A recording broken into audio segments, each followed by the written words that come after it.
about gamers, man. I'm gonna do one more thing because I actually did. When I do these, I write early and then update it when the time goes on. I haven't been doing that lately, but I'm gonna do that right now before we begin. So give me a minute. Like, tonight's game went up to 51.5. Interesting. And of course, they all move around because the betting thing can never stay consistent. This has gone to 13.5. And the total's gone down to 43.5. Chargers 9.5, 43 stays the same. Niners 2.5, 48 stayed the same. Indy 3, 50.5 stayed the same. Houston 1.5. Total's gone up to 40.5.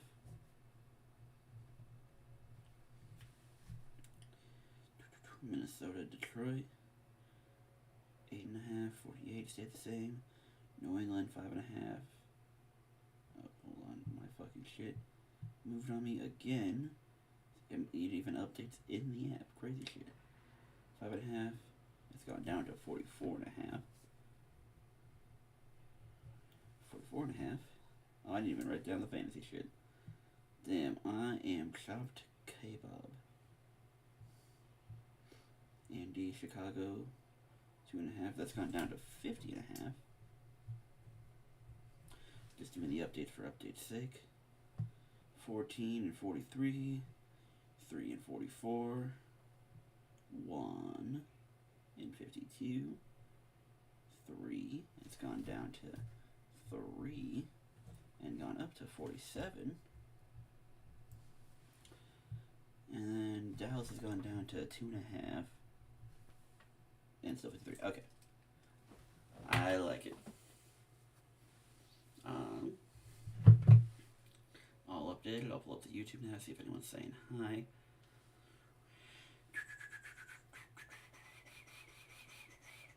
Make sure the audio quality is good. Hello, can you hear me? Hello, hello. Hello, hello. Can you? I like it. Audio quality seems fine. All updated. I'll pull up the YouTube now, see if anyone's saying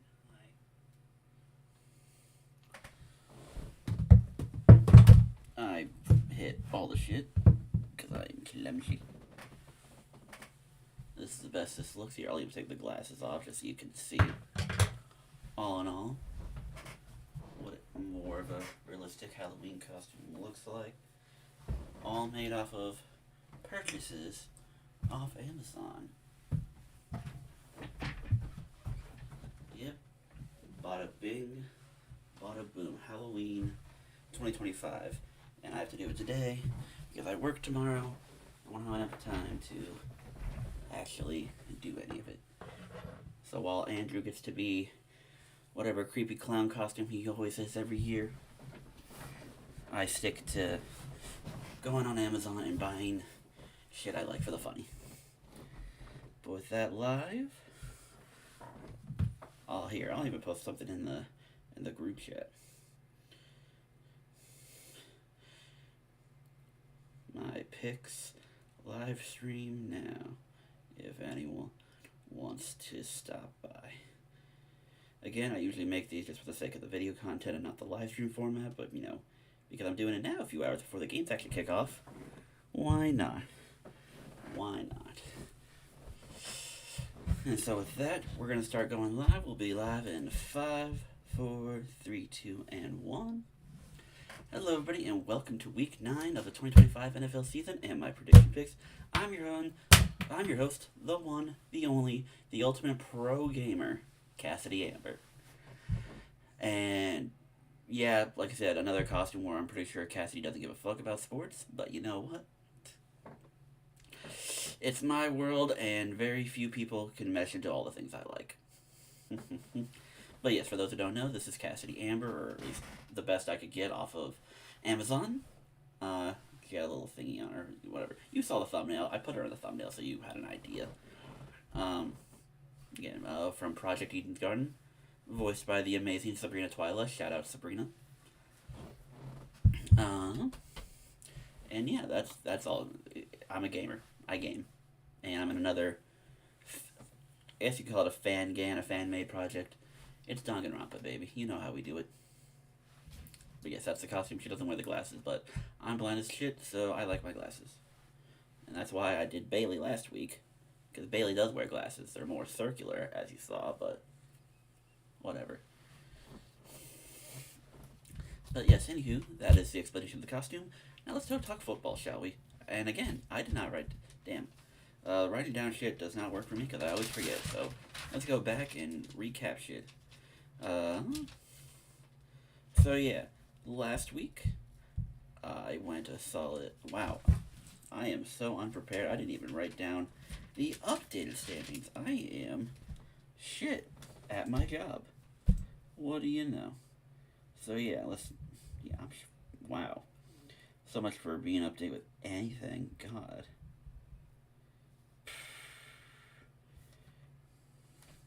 Makes that 60 and 61, and then that's 61 and 60. Damn. Okay, there we go. Now I'm not chopped. Maybe.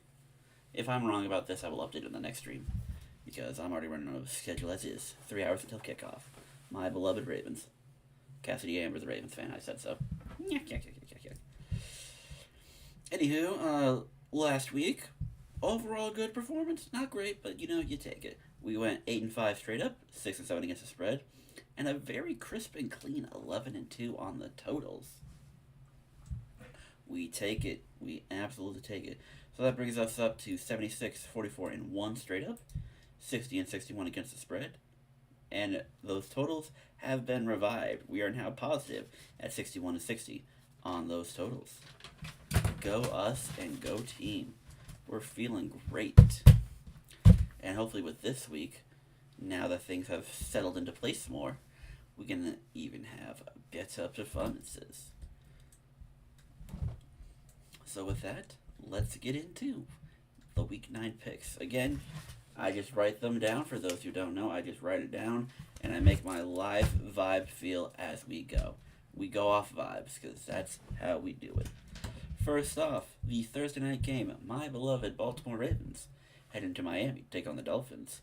Ravens are favored by 7.5, and the total is up to 51.5. Started at 50.5 when I was writing, but now we're up to 51.5.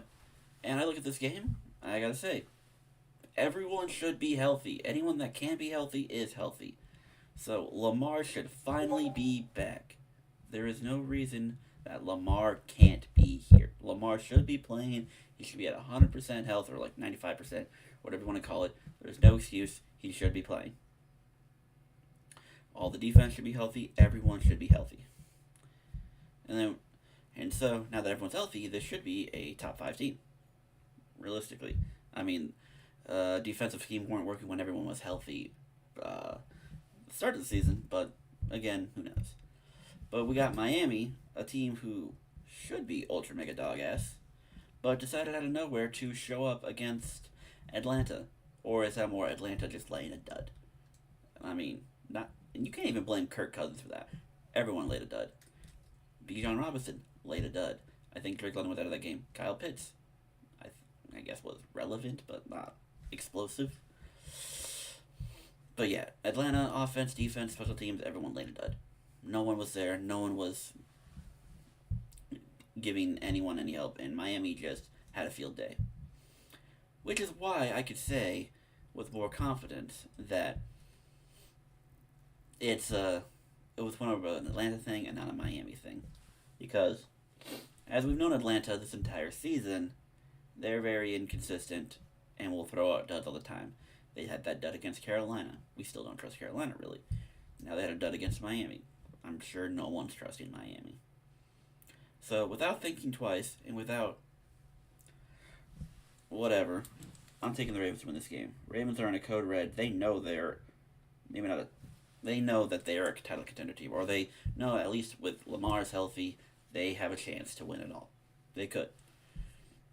So I'm giving the Ravens like, hey, we can't take days off. There's no days off to handle our business. I'm gonna take them, go into Miami, win that game. Online 7.5. Do I trust the Ravens to be able to do that? I mean, with Tyler Huntley, they were able to win by 2 scores against the Bears. And the Bears are better than the Dolphins. I think we can all say that pretty comfortably.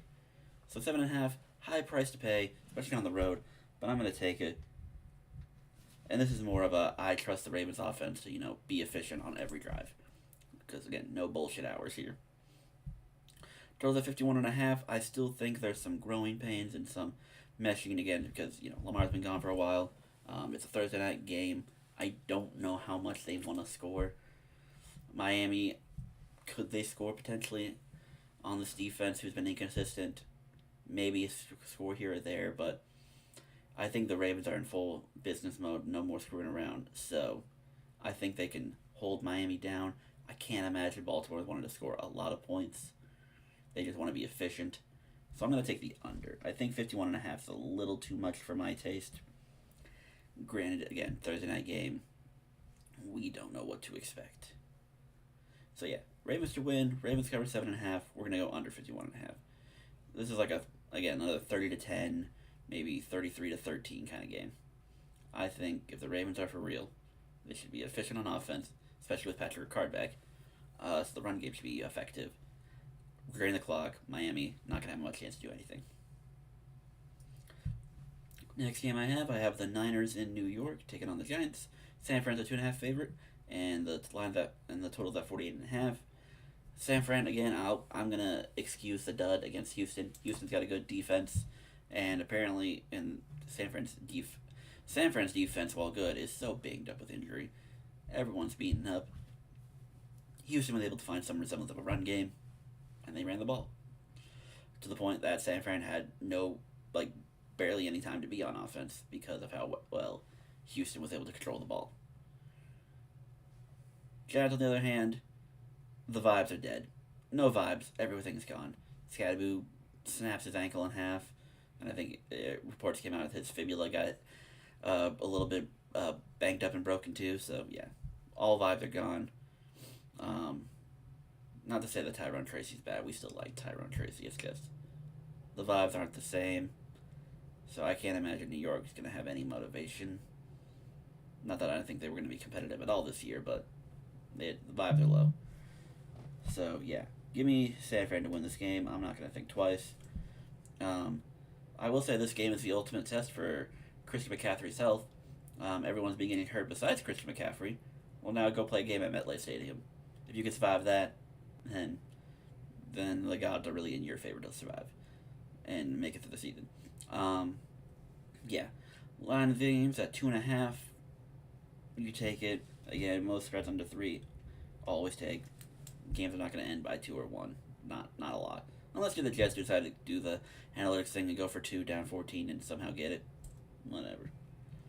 Niners to win, Niners to cover 2.5. Total at 48.5. Again, vibes are dead in New York. They're not going to be able to do much. No Malik, no Cam. I mean, if they get to 13, if they get to 13, 14, 17, then credit to them. But I just can't imagine they will. San Fran, I think 30 should be realistic. But, Giants got a good front four, so maybe they can play more stronger defense. Either way, 48.5 is a little too high for me. I'm going to go under. So, this has 23-13 kind of on it. Or like a 26-17 maybe. It's low scoring. It might breach 40, but I don't think it gets into the high 40s. Next game we have the Colts in Pittsburgh taking on the Steelers. Colts are a 3-point favorite on the road. Totals as high as 50.5. Pittsburgh is on a decline. I thought story narratives and whatnot were going to help them win against Green Bay, but apparently Green Bay wanted to remind us that they're a top team. And more importantly, Jordan Love is trying to break in to be that top quarterback. He's looked great for the most part all year. I mean, not perfect. He's looked pretty good all year. So, he deserves to be in those top 10 talks. I think he's looking great. In Green Bay, like I said, they look like a Super Bowl contender. And the Micah Parsons trade just makes them all more, hey, let's go now. We're ready. So yeah, Pittsburgh. We kind of expected this more or less. Like, are they a serious team? Could they make noise? Not really. They're the Pittsburgh Steelers we know. Always have been. Indy. I don't think any of us can comprehend how Indy is doing. Like 7-1 is one thing. Like like the analytical numbers, the efficiency numbers, and how often they're scoring. Like they're rivaling those Brady Patriots, those Peyton Colts and Broncos. Like that late push Saints and that back end of Drew Brees' career. They're rivaling those numbers and even surpassing a lot of them. This Colts team is just unbelievable. And in a perfect world, Jonathan Taylor would be the lead getter for MVP. This man 100% deserves it. He is the best player in football this season. I don't want to hear no Patrick. I don't want to hear no Josh. I don't want to hear no Drake. I don't want to hear no nothing. Right now, Jonathan Taylor is the best player in football. And arguably, you can argue Myles Garrett is also top 3. But this season and this season alone, Jonathan Taylor is the best player and absolutely deserves the MVP if the season were to end right now. We'll see how he finishes the back end, but Jonathan Taylor right now is the best player in football. And that Colts O-line, mwah, chef's kiss. But yeah, safe to say, I'm taking the Colts to win. I think they're the better team than Pittsburgh, and if Pittsburgh can barely stop Green Bay in the second half of a game, I can't imagine what they're going to do when Jonathan Taylor comes to town. Good luck stopping that run game, and Daniel Jones is playing phenomenally, so good luck stopping him. Colts to win. They're only favored by 3, so I'll take the 3. 50.5 is a high number, but the Colts are scoring at a high rate, and Pittsburgh's defense is not stopping anyone. So, very high for my taste, but I will take the over. I think, again, this 33-20 game is not impossible. But even then, 27-24 could still get you there, and I think that's also possible. I'll give Pittsburgh credit for being possibly relevant throughout the majority of this game. But if that's the case, they gotta go point for point, because that defense is not stopping them. Next thing we have on my list, Carolina's heading into Green Bay to take on the Packers. When I first wrote this down on Tuesday, I guess it was technically Wednesday morning because it was like 5 or 6 a.m. It was at 12.5. It's now moved to 13. Line's at 43.5. Now on the total, it's gone down, and the spread's gone up. Now, if that's anything related to the game script, I don't know. I don't have memory of any of the injuries that are recent or relevant. I know that Carolina coaches are saying they want to get Rico more involved instead of Cuba. And I have not heard anything on the quarterback situation, whether it's going to be Bryce, or whether Bryce is healthy enough, or if Andy's going to have to go another round. By the way, this game's in Green Bay. I don't care what quarterback you throw out there. This Packers team is for real. Carolina, I mean, highs and lows. Maybe Bryce has bought himself another year with how well he's played so far. But I mean, if I'm Carolina, if I'm in a position where I can go get another quarterback, I might as well. We'll see. Either way, I'm taking Green Bay. They're a top 5 team. Carolina is not, more or less. 13.5, it's high, and Green Bay has kind of flirted around with not covering big spreads this year overall. But if you're going to make me pick between one of the two, I'm going to rather trust Green Bay to cover 13.5 rather than figure out Carolina to make this game a game. I mean, if Bryce is 100%, then maybe Bryce has mojo or something, I'll make it interesting. But for the most part, I'm not going to do it. Total's at 43.5. Could Green Bay score 40? Possibly, probably. If the Bills could do 40, then Green Bay should do it as well. But I don't think Green Bay needs to get to 40. So now just say they get to like 30, 35, 37. I guess whatever is the more logical number. Can Carolina cover that extra 10? I don't know. Because they couldn't even do it against Buffalo. And again, that might be an Andy Dalton thing, but I don't know how many points I'm going to get from them.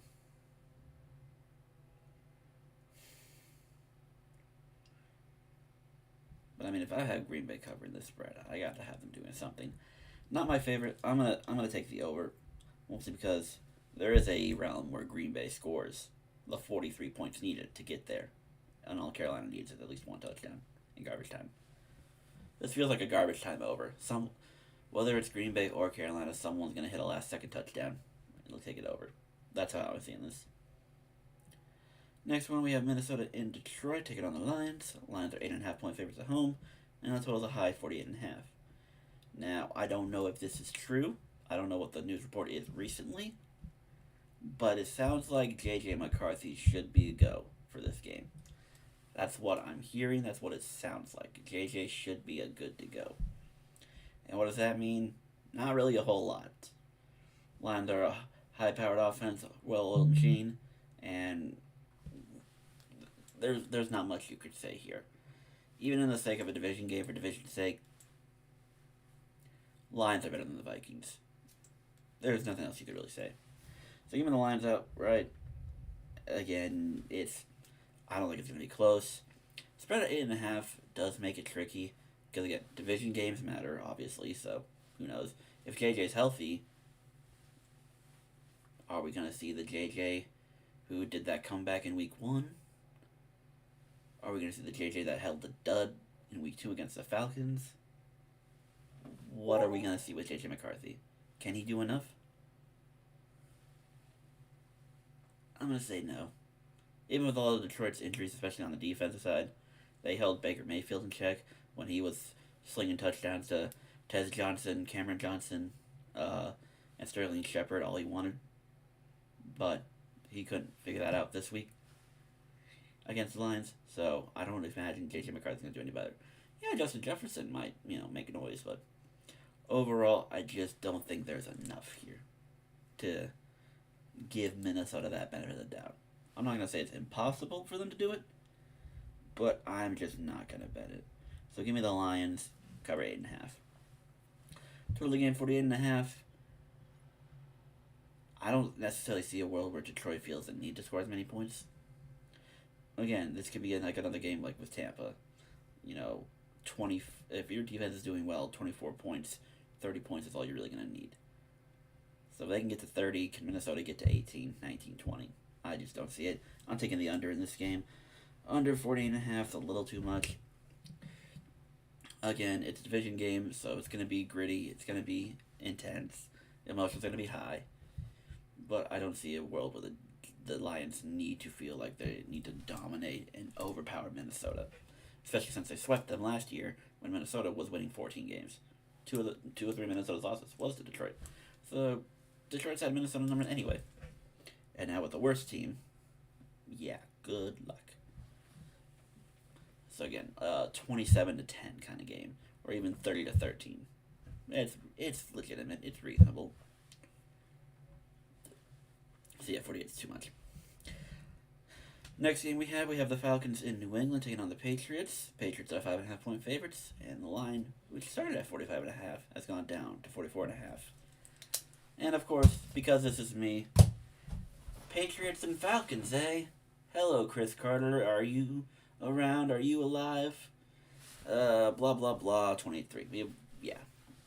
You're never living that down, buddy. Not while I'm around. But yeah, long story short, even if the Falcons didn't lay a dud against Miami, even if they didn't do that, it wouldn't have changed my opinion on this game. 5.5 feels really generous.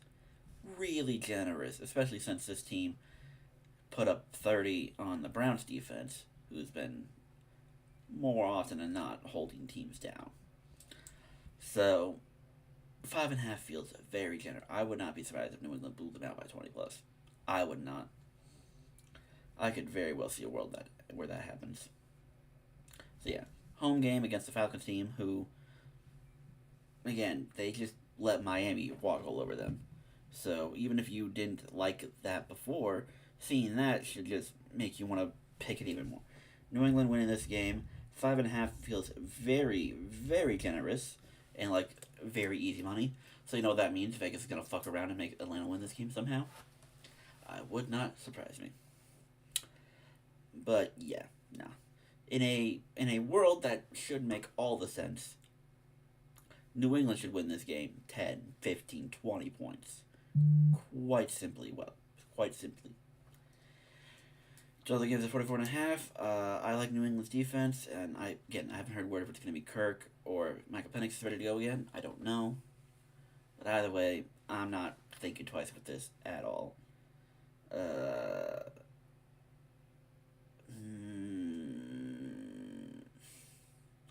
I think Bijan will want to make up a little bit from his game against Miami. So I think Bijan tries a little harder. So I could see Atlanta getting to 10, 14, 16 points. I think that's there. But I still like New England a lot. And if I think they can win by legit 20, then I'm having them high 30s. So I'm going to say this goes over. Over 44.5. Let's try 34 to 14. I think that's fair. Next team we have Chicago's in Cincy taking on the Bengals. The Bears, as a road team, are 2.5 point favorites, and the line, which started at 51, has dropped to 50. And I am hearing rumors about Flacco having AC joint problems. I think that he's going to give it a go, from what I've been told, but who knows for certain. Bears are a team I can never get a read on to save my life, so who knows. But we do know one thing. This Bengals defense is bad. It is really, really, really bad. So Caleb, if you want to look better than you did last week against a team whose defense hasn't been consistent at all, now's your chance.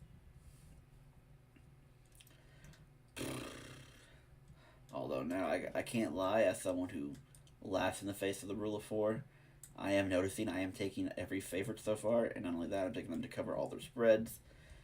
So this looks very, very touchy here. But,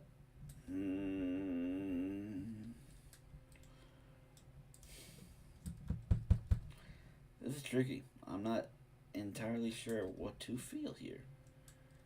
I'm not entirely sure. You know what? I will.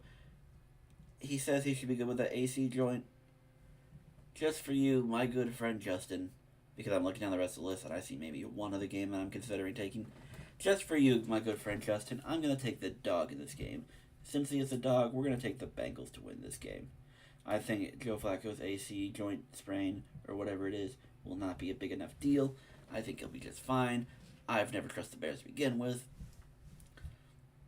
We'll do that thing. Bengals win and give me the 2.5 for them. On the line, again, on the total is 50.5. It's a high number, but since he has no defense, but what am I supposed to do with Chicago's offense? That's 10. I never really know. Cincy defense. I'm taking over 50. I don't trust Cincy's defense. I just don't. I trust Flacco can throw the ball to Jamar and T. Higgins. We'll call it a day.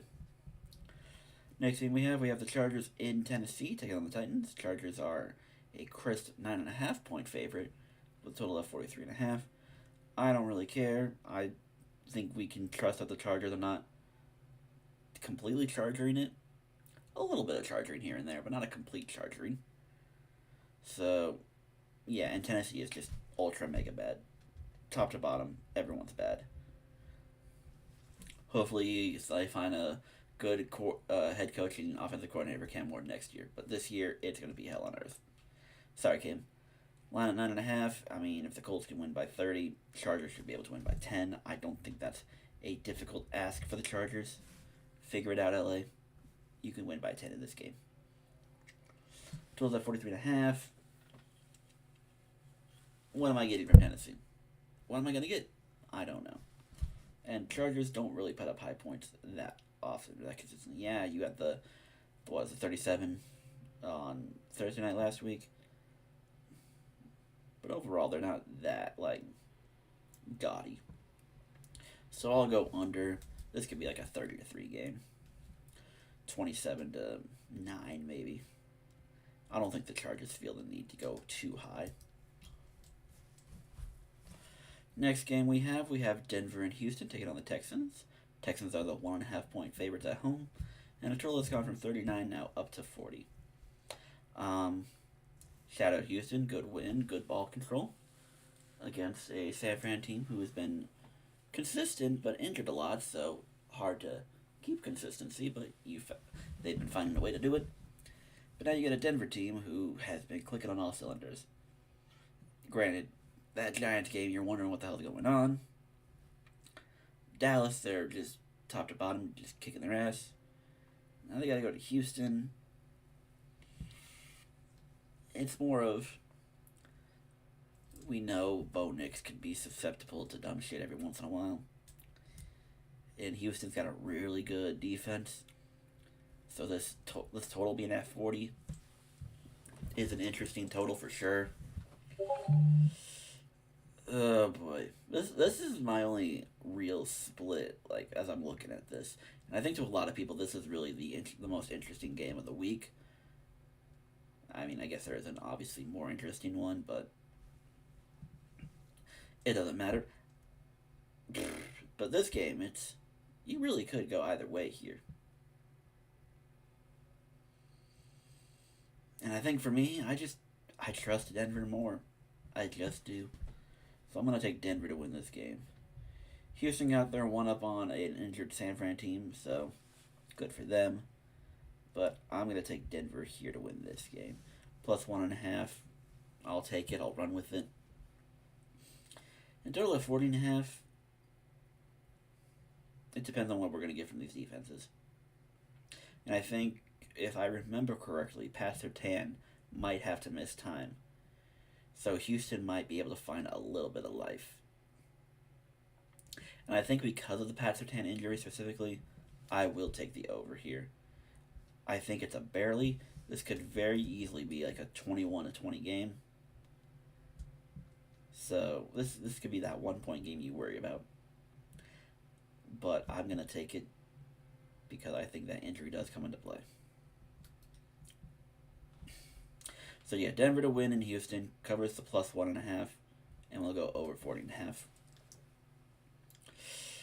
5 more games to go, and I can feel my throat getting a little dry. Thank God I have water next to me. Yippee. Next game we have the Saints in LA taking on the Rams. Rams are a very heavy 14.5-point favorite, and the total's at 43.5. Saints are switching QBs. They're going with their rookie Tyler Shough the rest of the way, it sounds like. Spencer, it's one of those things where, like, you're not the problem. I mean, yeah, you kind of faded out the last couple of weeks, but it's not like you were the reason they lost all these games. Saints are just a bad team. Top to bottom, they're just a very, very bad team. And there's not really a whole lot to talk about with them. Rams, Super Bowl contender, honestly, probably aren't getting talked about enough for coming out of the NFC. Because, you got your Phillies, you're excited for them. San Fran, if everyone could get healthy, maybe. Green Bay, and Detroit. I don't think the Rams are getting talked about enough as a team that could legitimately get out of the NFC. But, yeah, since they're changing quarterbacks, it's a development phase. You're going to LA, which, I mean, could the Saints overtake the stadium? Yeah, because LA fans are inconsistent with covering the stadium, but whatever. This is not a good Saints team at all. Give me the Rams to win this game. Discord is discording. This is why I don't do these during the day. But yeah, 14.5, very high price to pay, but again, it's Saints. If the Bucks can flop around like a fish for majority of the game in New Orleans and still come out on top, then the Rams should be just fine because they're a lot more healthier. I'll take the 14.5. It's not a comfortable lay. It's not a favorite lay, but I'd rather bet on them to cover that than New Orleans to keep it interesting. Like, it used to be, like, if this was like a week 3, week 4 game, I might have taken the plus 14 because the Saints were covering early games on. but as of late, they just haven't. Total's at 43.5. I do think, again, rookie guy, they're going to try things out with him. Even if the game's a loss, blowout early on, they're going to still, get him up to speed, get him learning things, blah, blah, blah. I think the over will hit here. Again, garbage time TD is very live on the table for this game. And the Rams could legitimately just score 30 or 40 by themselves, so we'll see how it goes. But I like the over in that game. Rams win. Rams cover the godly 14.5 point spread. Give me over 43.5. Next one, we have a game nobody cares about. The Jags are in Vegas to take on the Raiders. Jags on the road are 3-point favorites, and it's a 44.5 total. Raiders are bad. Very, very bad. I don't know if it's a Keno thing. I don't know if it's a line thing. I don't know if it's coaching, management. I don't know what it is. Raiders are bad. Jags, we want to believe are good, but then they put up a dud against Rams. It was bad. It's one thing to lose a game. They got outclassed every which way possible. So, Jags, as much as I wanted to believe that you would take the leap, you're too inconsistent for me. But that said, Raiders are bad. I'm not really thinking too much on it. Give me the Jags to win the game. 3-point spread, it's enough. If it were 3.5, I might give it to Vegas because I'm having trust issues with the Jags. But I think 3 is fine. I think they should be able to do it. Although this would not surprise me if this is a game that GNT explodes and the Raiders pull off the upset. Jags are not a survival pick for me by any chance of the imagination here.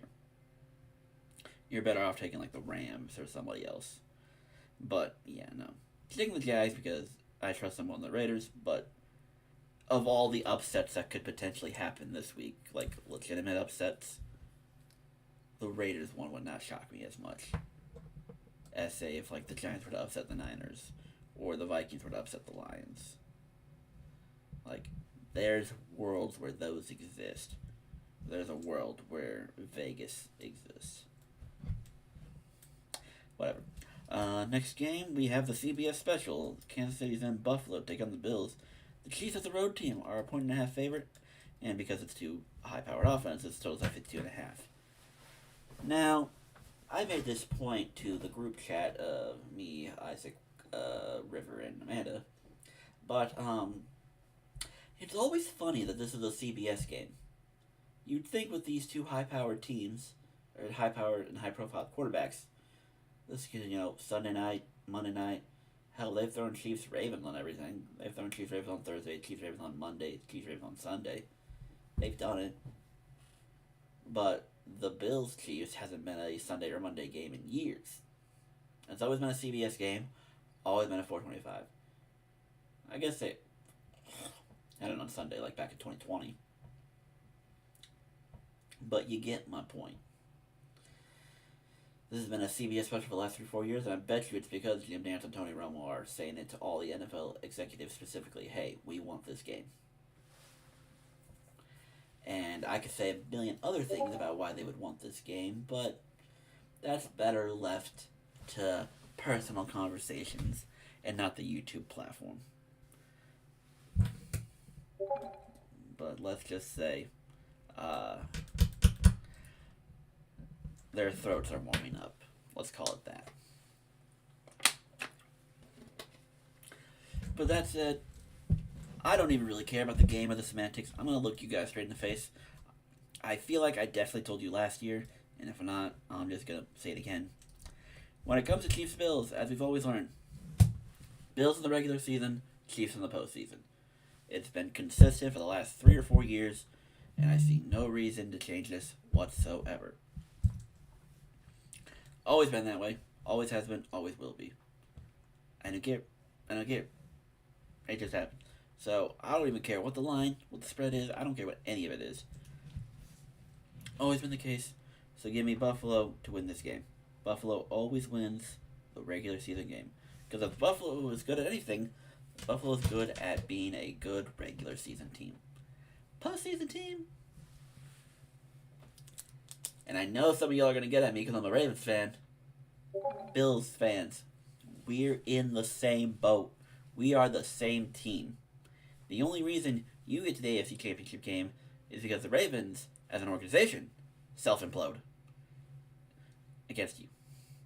It's not that you're better. It's just the Ravens do dumb shit to themselves every time. We are the same team. We have always been the same team. Josh and Lamar have always been the same quarterback. Every time. We are the same. We have always been the same. Nothing's going to change. So congrats on your regular season win against Kansas City. Can't wait to see you do it in the postseason. They're not going to do it. They never beat them in the postseason.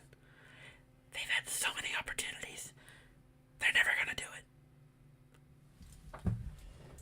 Buffalo, you're like the Steelers with Big Ben. Maybe you'll get to a Super Bowl, but you got to have someone else take out Kansas City, because you're not going to do it. You're never going to do it. So Buffalo's never going to the Super Bowl, as long as Kansas City is in their path. Buffalo wins. Buffalo straight up. Total 52.5. It's two high-profile offenses. Yeah. Kansas City has all their weapons finally. Buffalo is Buffalo. They're going to put points up, even if it's a heavy lead and they could pull their starters. But no, they're going to keep the starters out. No shade, Buffalo. I do like watching you guys play. I'm just saying. We are the same. We are the same. So yeah. Bills to win. Bills cover plus 1.5. Over 52 points. And I can't believe they put that on, so the Sunday night game we're forced to watch Seattle and Washington? A Seattle team who did make the playoffs last year, mind you. And a Washington team that we're excited to see for sure, but again, rookie team. But yeah, Seattle and Washington. Seattle right now is the 3-point favorites. They were 3.5 when I first started. But now they're 3, and the total's gone up to 47 after being 46. I have not heard anything on this quarterback situation. I don't know if it's Jaden. I don't know if it's Marcus. I don't know who that's going to be. But all I do know is that Washington's dealing with injuries. Looks like Terry McLaurin is going to be out probably for a little bit because he re-injured something or wasn't 100% and re-aggravated it. I don't remember the full details, but he's going to be out. They're going to have no weapons. Debo's inconsistent. Seattle, well, they have problems of inconsistency at times too. Sam Darnold looks fine. JSN looks like the best receiver in the league. Kenneth Walker and Zach Charbonnet are doing their thing. And Seattle's defense looks good. It's almost like Mike McDonald is a good coach. And someone should have kept Mike McDonald instead of letting him go. For a guy who's living off of one postseason run from 12 years ago. Just say. Yeah, I don't think there's much of a debate here. I like Seattle. I think they're the better team. Whether Jaden or Marcus plays, I don't think it matters much. Give me Seattle to win. At 3.5, I might have leaned on Washington to cover 3.5. But since it's down to 3, I'm kind of forced to take -3. You don't get a lot of games that get under 2 points, so I'll take the 3. Total's at 47.5. I think, especially with Terry McLaurin not going to be able to play, I don't think Washington's scoring a whole lot. Could they get to 13, 14, 17? I'm sure they could. Does Seattle really need 30 to prove a point? I don't think so. So, now that it's 47.5, I'm taking the under in this game. Give me under 47.5 and Seahawks Commanders. And yes, I'm aware of the title. It's, again, it was either that or make fun of Tony Romo for the you-know-what he's going to be doing for the Chiefs-Bills game. So yeah, Washington to Washington. Why not? I think it's funny. Also, shout out my goat, River. Shout out my goat. One more game left. The Monday night game, we have the Cardinals in Dallas taking on the Cowboys. Cowboys spread has gone from 3 to 2.5, but the total remains at a very high 53.5. I'm just going to go on record now. I understand why the total's that high, but that relies on me to trust Arizona to do things. I haven't heard any update on the Kyler injury, but I'm sure sounds like he's going to give it a go. I think the under is the one guaranteed thing here. I could see either Arizona or Dallas winning this game outright. but I just don't think these teams are going to get that high. Yes, I understand how bad Dallas's defense is. Yes, I understand how great their offense is. I just think 53 is way too high for this kind of game. But I will say at the end of the day, if you want me to trust an offense, I trust Dallas's offense more than Arizona's offense.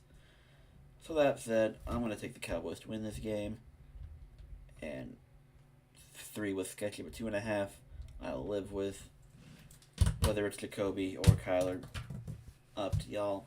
I don't know. But I trust Dallas. Give me them. Give me the cover to 2.5 and under 53.5 points. I just think, again, I understand Dallas's defense.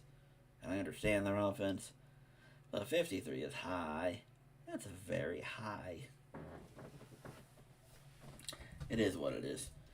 So anywho, those are the picks. We'll go by one more time. I have the Ravens winning and covering 7.5 in Miami against the Dolphins. I have the Niners winning and covering 2.5 in New York against the Giants. I have the Colts winning and covering 3 against the Steelers in Pittsburgh. Under 51.5 in the Ravens Dolphins. Under 48.5 in the Niners Giants. And over 50.5 in the Colts and Steelers. I have the Packers winning and covering 13.5 points against the Panthers in Green Bay, with the total going over 43.5 points. I have the Lions winning and covering -8.5 at home against the Vikings, with that total going under 48.5. I have the Patriots winning and covering 5.5 at home against the Falcons, but it's going to go over 44.5 points. I have the Bengals pulling off the home upset over the Chicago Bears, covering +2.5 and going over 50.5 points. I have the Chargers winning and covering 9.5 in Tennessee against the Titans, and while going under 43.5. I have the Denver Broncos going on the road and beating Houston as the 1.5 underdog, an upset, and that game's going to go over 40.5 points. I have the Rams winning and covering the ungodly 14.5 against the Saints in Los Angeles, game that goes over 43.5. I have the Jacksonville Jaguars going on the road into Las Vegas and winning that game, covering the -3, and I didn't even write down on the over-under on that game. Eeny, meeny, miny, mo, I don't trust the Raiders offense worth a damn. We're going to go under 44.5 in that. See, no one cares about that game. Nobody does. Nobody does. I have the Bills as a home underdog winning their game against Kansas City, cover the +1.5, and because it's Josh Allen and Patrick Mahomes, I'll take the over 52.5. I have the Seahawks going into the nation's capital, beating the Commanders, covering the -3 in a game that stays under 47.5 points. And I got the Cowboys at home, covering 2.5 and winning against the Arizona Cardinals on Monday Night Football, total under 53.5.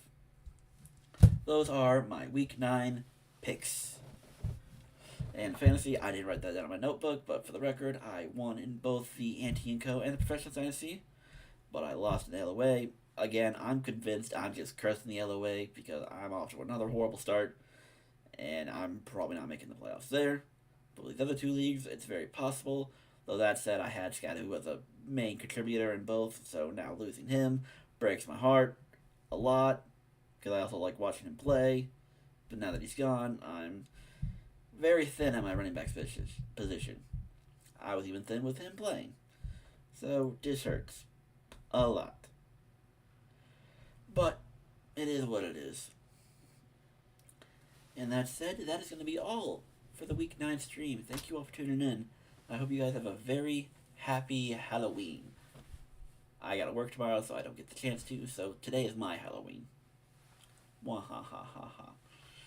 Make sure you follow me on my Twitter, CanadianCatCP, Instagram, Blind Canadian Cat, even though I'm barely on there anymore, but follow it anyway. And, yeah. Those are all the social medias I really got. I don't really ever stream on Twitch anymore. I don't even go on there anymore, honestly. I made a Tumblr, but no guarantees I'll be active on that. I got a Blue Sky. Not really active on that. They're all the same usernames. They're all linked somewhere. You can find them. Is what it is. But with that, thank you all for joining me. I will catch you all in the next video. Choose peace, accept love, and have big trust. Goodbye, everyone. Goodbye, my comrades.